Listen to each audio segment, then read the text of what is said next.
Dumako naman tayo sa Kamara de Representantes kung saan ibinasura ang dalawa impeachment complaint laban kay Pangulong Marcos dahil daw sa insufficient in substance. Pero ang sabi hindi pa raw patay, buhay pa. Ayan. Paano hindi pa patay insufficient in substance na nga, hindi na ko yung requirements manang Milky. Sino may sabing hindi pa patay? Aris number 12, Milky Regunan, please kami, Milky. Nakayataya, masusing kinalakay at binigyan ng pagkakataon ang ma-endorser na nagsulong ng dalawang impeachment complaint laban kay Pangulong Bongbong Marcos. Ito ang depensa ni Batangas Representative Jervil Luistro, Chair ng House Committee on Justice, matapos ideklarang insufficient in substance ang dalawang impeachment complaints. Ito ang isinampa ni Attorney Andre De Jesus at inendorso ni Representative Jet Nisay ng Pusong Pinoy Party List at ang bayan na endorso naman ng Makabayan Bloc. Paliwanag ni Luistro, may pag-asa pang ma-overturn ang desisyon ng House Committee on Justice. Sa House Rules, pwedeng mabaligtad ang rekomendasyon ng komite sa pamagitan ng 1/3 votes ng kabuang bilang ng mga mambabatas sa sandaling nagbotohan na sa plenaryo. Kung mangyari ito, Lakay at Teya, sinabi ni Luistro, ibabalik sa komite ang report, kailangan nilang gumawa ng articles of impeachment. Narito ang pahayag ni Representative Jervil Luistro, ang chair ng House Committee on Justice. As the proceeding today is concerned, I can consider that. However, we should be mindful that the committee report can still be reversed by at least 1/3 of all the members of the House of Representatives, no? So, this committee report, of course, which contains the determination that both complaints are insufficient in substance, when taken up in the plenary and when reversed by at least 1/3 of all the members, the Committee on Justice will be constrained to come up with an articles of impeachment in view of that reversal. So to your question, I cannot still say it's dead because there's still a proceeding that will happen in the plenary. Kaya kayang pahayag ni Congresswoman Mana Milky. Yes, So hindi pa pala official, hindi pa final yung decision ng Justice Committee report.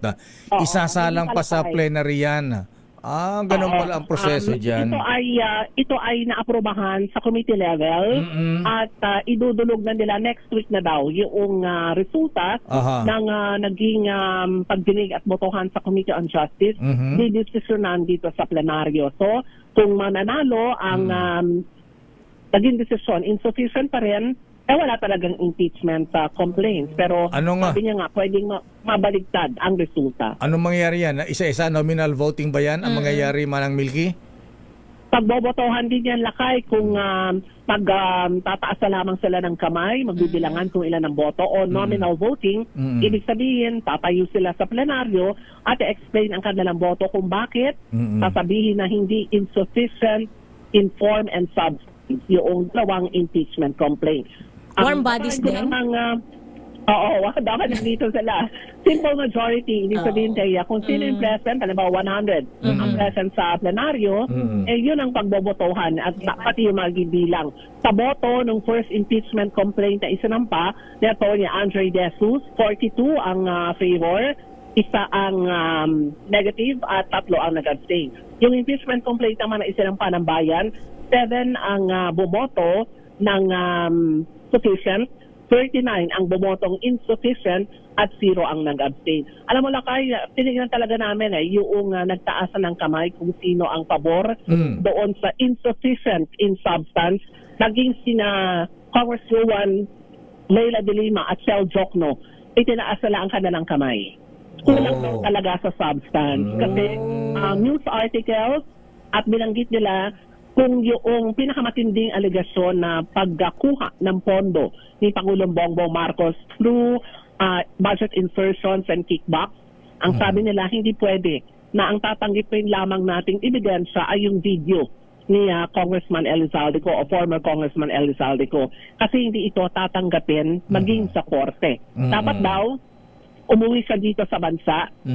Panumbaan niya na totoo lahat ng kanyang alegasyon, baka sakali merong pag-asa yung mga alegasyon laban sa Pangulo. Pinagbasehan pala yung video message statement ni Saldico. Oo. Hindi daw matatag yun. Marami sila. Oo, hindi matatag. Bukod sa mga news articles, ang gusto nila ay talagang matapang na mga matapang na mga Concrete evidence, ika nga. Oo. Yes. So, oo. next Na week, hindi- next week pagbobotohan yan, Manang Milky, sa plenary. Oo, sa plenaryo na kayo pagbotohan at yung aming hinihintay naman ngayon ay kung kailan may ika-calendar sa order of business ang impeachment complaint laban kay Vice President Sara Duterte. Ito ulit scheduled sa House Committee on Justice at the usual, dadaan uli sa pagdinig at pagbobotohan uli kung sufficient in form at pagbobotohan uli kung sufficient in substance. Sa ngayon, Lakay, ay naka-break ang plenaryo. Ang inaantabayaran namin, Lakay at Thea, ang desisyon ng House Committee on Ethics kung masususpindi ba, ma-expel ba sa kanyang posisyon si Congressman Chico Barsaga ng 4th District ng Cavite. Ayan, naku, kung next week ang discussion sa plenary, ha? Abay, sabi na ating buwit, naku, Lakay, asahan mo, maraming magsusuot ng Amerikana. Ayan. Bakit Amerikana? Lakay. Bakit? Basta, ayan. Pagka ganitong kukunti ang magsusot ng barong, baka puro Amerikana lahat. Yan. Oo. Bukod sa napakalamig dito sa Kamara. Ayun naman pala, may dahilan sila, malamig. Ayan. Napapanahon. Napapanahon. Basta may impeachment, sabi ko sa iyo, ayan, Amerikana? malamig kasi bumabaha. Ayan. Bumabaha. Ayan. Oo. Okay. Okay nga, Rod. Naslow ako doon, Lakay, Nagbabuffering pa lang ang signal ni Thea. Anyway, Lakay at Thea, babalik ako maya-maya ng konti siguro sa susunod ng programa. Ongoing ang tuhan kung mapapatalsik ba, kung ma-expel sa Kamara o mapapatawad uli ng panibagong suspension si Cavite Representative Kiko Barsaga. Kahit, Yung mga ganap dito kahit wala si Kiko, pwede hindi siya na yan? Hindi ba kahit hindi madepensan yung sarili? Binigyan siya ng sapat na pagkakataon na kay last na hearing kahapon, hindi rin siya pumunta. No show. Ayan, okay. Sige. So babalik na lang ko, Lakay, dito naman sa resulta ng botohan kaugnay ng ethics complaint laban kay Congressman Chico Barsaga kung siya ba ay mapapatalsik sa pwesto. Muling ba sususpindi? Babalik ako sa pagbabalik sa mga kaganapan dito sa Kamara. Ako si Neo Creguna nagulat para sa DCRH. Una sa Pilipinas, una sa Pilipinas.